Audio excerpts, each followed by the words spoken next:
رات میں حضور علیہ السلام کی اولاد سے ایک شہزادی بیوہ ہو جاتی ہے تو وہ اپنے بچوں کو لے کر کے سمرقند میں آتی ہے اور پوچھتی ہے کہ یہاں کوئی شخص ہو جو مجبور لوگ مفلوق الحال لوگوں کی مدد کرتا ہو۔ تو لوگوں نے بتایا کہ یہاں دو بڑے سخی لوگ ہیں، ایک مسلمان ہے اور ایک مجوسی ہے۔ تو اس نے کہا مجھے تو مسلمان کے پاس ہی جانا چاہیے، اور گئی اور کہا کہ میں مفلوق الحال ہوں، میرا خاندان رسول صلی اللہ علیہ وآلہ وسلم سے تعلق ہے، غریب الدیار ہوں، شوہر کا سر سے سایہ اٹھ گیا ہے، یہ بچے ہیں، تو آپ اگر میری مدد کر دیں تو میری سفید پوشی کا بھرم باقی رہے۔ تو اس نے کہا کہ بہت سارے لوگ آتے ہیں اور اس طرح کی باتیں کرتے ہیں، تم بتا سکتی ہو کہ تمہارے پاس کیا ثبوت ہے خاندان رسول سے ہونے کا؟ تو اس نے کہا میں مفلوق الحال ہوں، بچوں کو لے کر کے ہرات سے یہاں پہنچی ہوں، تو میں شجرہ تو ساتھ نہیں لیے پھر رہی، بس میری بات پہ اعتبار کر لیا جائے۔ اس نے کہا کہ میں تیری بات پہ اعتبار نہیں کر سکتا۔ خیر وہ وہاں سے اٹھی اور اس مجوسی کے پاس چلی گئی اور اس کو جا کے بتایا کہ مفلوق الحال ہوں، یہ میرے چھوٹے یتیم بچے ہیں، میں رسول کریم صلی اللہ علیہ وآلہ وسلم کی اولاد سے ہوں، تو آپ اگر میری مدد کر دیں۔ تو اس نے انتظام کر دیا ایک چھوٹے سے گھر کا، اور جو ضروریات کی چیزیں تھیں وہ باہم پہنچا دیں۔ یہ بھی سو گیا اور وہ مسلمان تاجر بھی سو گیا۔ ابن جوزی لکھتے ہیں کہ جب رات ہوئی تو اس مسلمان تاجر نے، سخی نے، خواب میں جنت کے منظر کو دیکھا کہ ایک خوبصورت محل ہے جس کے پاس حضور نبی رحمت صلی اللہ علیہ وآلہ وسلم کھڑے ہیں۔ تو یہ آگے شوق سے بھرا اور کہا حضور یہ محل اگر آپ مجھے عطا کر دیں۔ تو فرمایا یہ ایک مسلمان کا ہے۔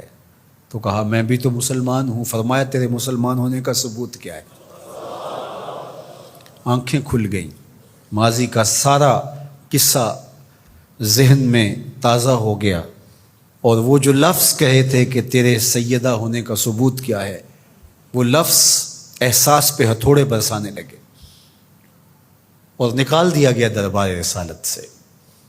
صبح ہوئی تو ڈھونڈتا پھرتا ہے کہ کل یہاں کوئی سید زادی اپنے بچوں کو لے کر کے آئی تھی، کسی کو پتہ ہو تو لوگوں نے بتایا کہ وہ فلاں مجوسی ساہوکار اور سخی جو ہے اس کے پاس ہے۔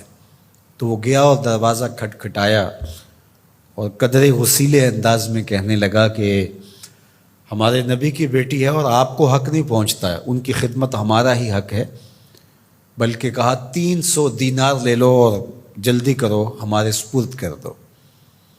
تو اس نے مسکرا کے دیکھا، کہا کہ میں نے تو انڈٹھا سودا کیا تھا، اب تو منظر دیکھ چکا ہوں، جہاں رات آپ کو دھکے دے کر نکالا گیا وہاں مجھے وعدہ دیا گیا کہ تو نے میری بیٹی کی خدمت کی ہے، تجھے اور تیری نسل کو جنت کی ضمانت دی جاتی ہے، اور میں تو حضور کے ہاتھ پہ کلمہ پڑھ کے اسلام قبول کر چکا ہوں۔ اللہ اکبر۔ نسبت رسول کا احترام، محض نسبت رسول، عمل تو بعد میں آتے ہیں۔ اللہ اکبر۔ تو فرمایا کہ احبو لأہل بیتی لحبی، میرے اہل بیت سے محبت میری وجہ سے کرو۔ اللہ اکبر۔ امت کو سمجھنا چاہیے کہ اہل بیت رسول کا معاملہ کتنا حساس اور کتنا نازک ہے، اور آقا کریم نے کس قدر اس کو اہمیت کے ساتھ حجۃ الوداع کے موقع پر ارشاد فرمایا۔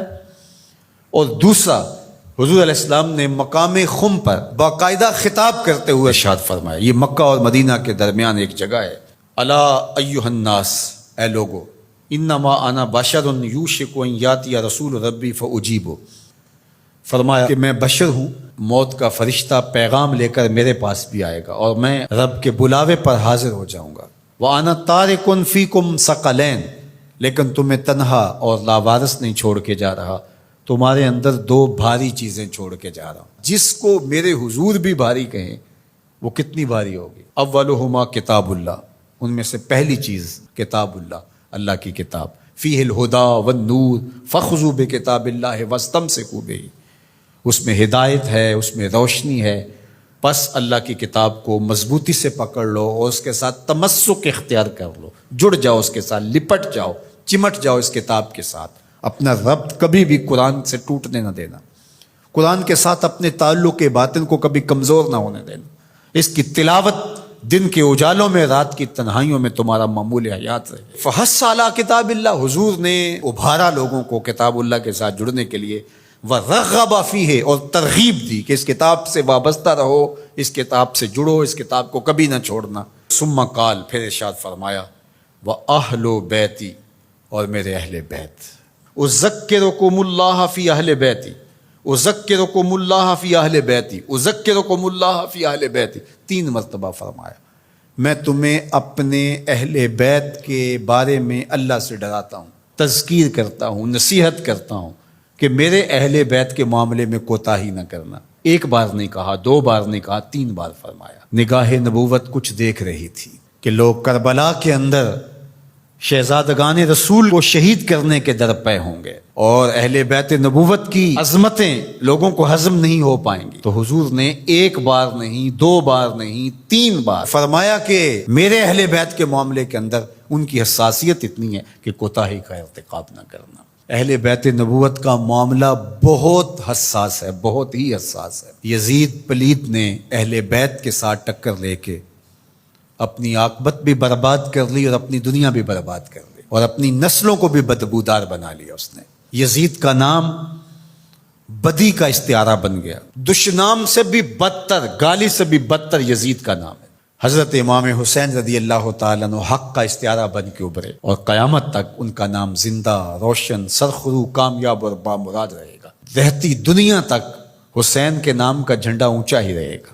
اہل بیت کے لیے دلوں میں محبت جو موجزن نہیں رکھتا سینے میں، اس کے سینے میں پتھر رکھا ہوا ہے، اس کے سینے میں کسی مومن کا دل نہیں رکھا ہوا۔ یہ پیاز تو ہر وقت سلگتا ہے، لیکن جو ہی محرم کے ایام آتے ہیں تو پھر خوشبوئیں پھیلنا شروع ہو جاتی ہیں، اور ان کے لیے دل میں جو جذبات پیدا ہوتے ہیں، اللہ اکبر، ہماری 1000 جانیں تصدق ان کے قدموں سے لپٹی ہوئی خاک پر۔ دین کے جھنڈے کو جس طرح انہوں نے اونچا رکھا، سرخرو اور سر بلند کیا، قیامت تک یہ امت خراج پیش کرتی رہے گی، اور محبتوں کے نذرانے ان کی چوکھٹ پہ پیش کرتی رہے گی۔